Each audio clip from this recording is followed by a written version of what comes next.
Hello, welcome back to the reading of the poem of the Man God, written by Maria Valtorta, Volume 4, Chapter 520, Part 2, Arrival at Jericho, Zacchaeus' Apostolate.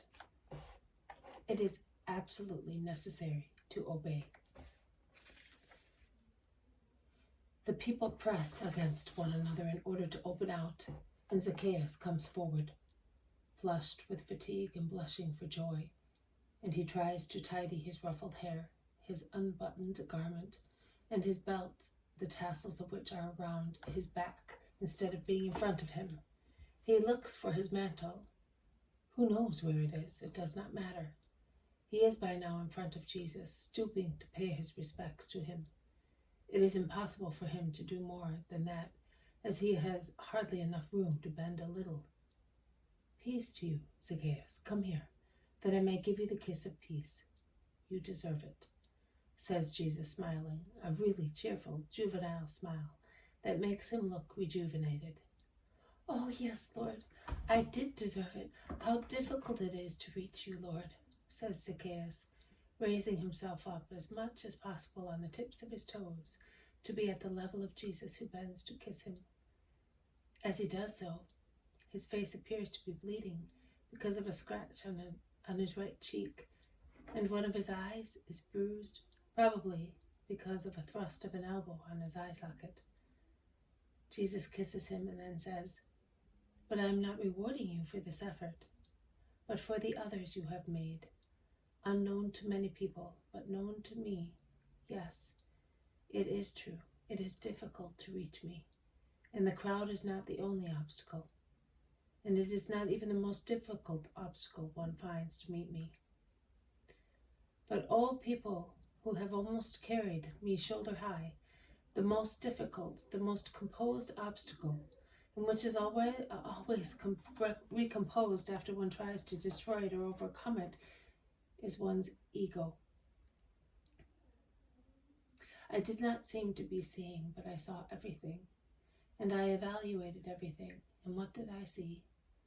I saw a converted sinner, one who was hard-hearted, who loved comfort, was proud, vain, lascivious, and avaricious, and I saw him divest himself of his old ego also in minor matters, and change in his behavior and affections, in order to come to his Savior, as he did by struggling to reach him, by imploring with humbleness, by accepting jibes and reproaches patiently, suffering in his body to be knocked about by the crowd, and in his heart to be pushed to the very end of it without even one glance from me. And I saw other things in him, things which you know as well, but you do not want to take them into account, although they have given you relief.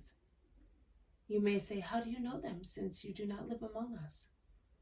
I reply, as I read the hearts of men, so I am aware of the actions of men, and I know how to be just and reward in proportion to the distance covered to reach me, to the efforts made to uproot the wild forest which covered the spirit, to improve it, eliminating what was not the vital tree, and making it the king of one's ego, surrounding it with plants of virtues, so that it may be honored, and watching that no animal that is unclean because it creeps, or is eager for corruption, or lascivious, or idle, the various wicked passions, should nestle in the thicket.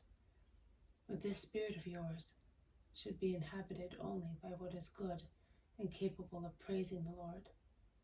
That is supernatural affections, singing birds and meek lambs willing to be sacrificed, inclined to perfect praise out of love for God. And as I noticed Zacchaeus' action, thoughts, and labor, so I noticed that in this town, the love of many people who have acclaimed me is more sensitive than spiritual. If you loved me according to justice, you would have taken pity on your fellow citizen, and you would not have mortified him by reminding him of his past.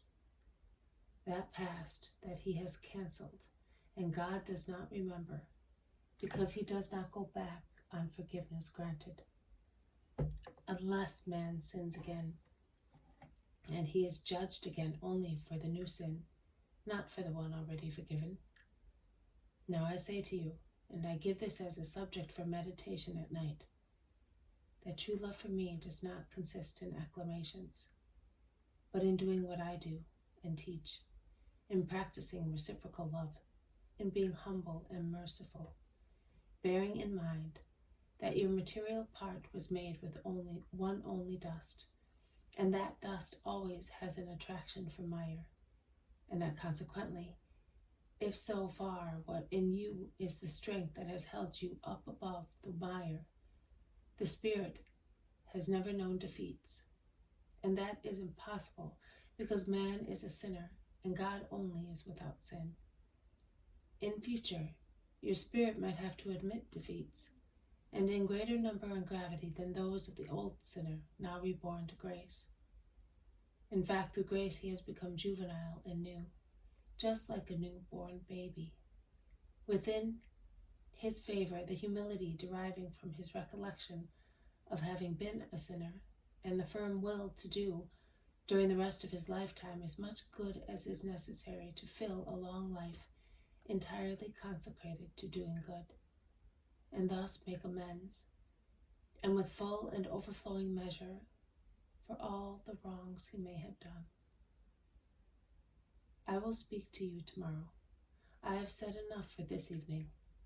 Go and bear in mind my warning, and bless God who has sent you, the doctor, who amputates your sensuality hidden under a veil of spiritual health, like hidden diseases that corrode life under a veil of seeming health.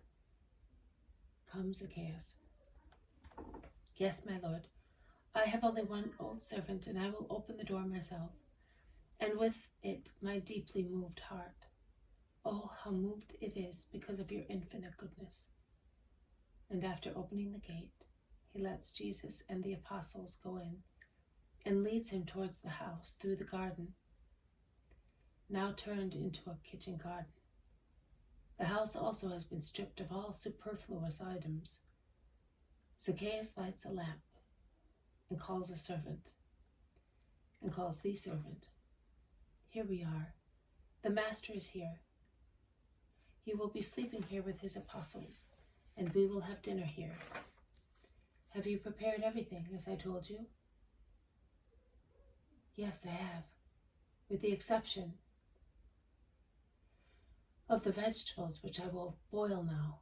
Everything is ready.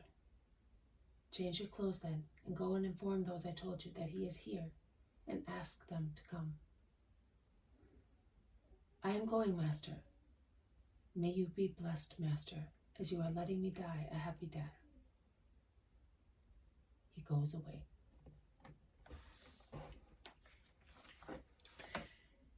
This has been a reading from the poem of the Man God, written by Maria Valtorta, Volume 4, Chapter 520, Part 2, Arrival at Jericho, Zacchaeus' Apostolate.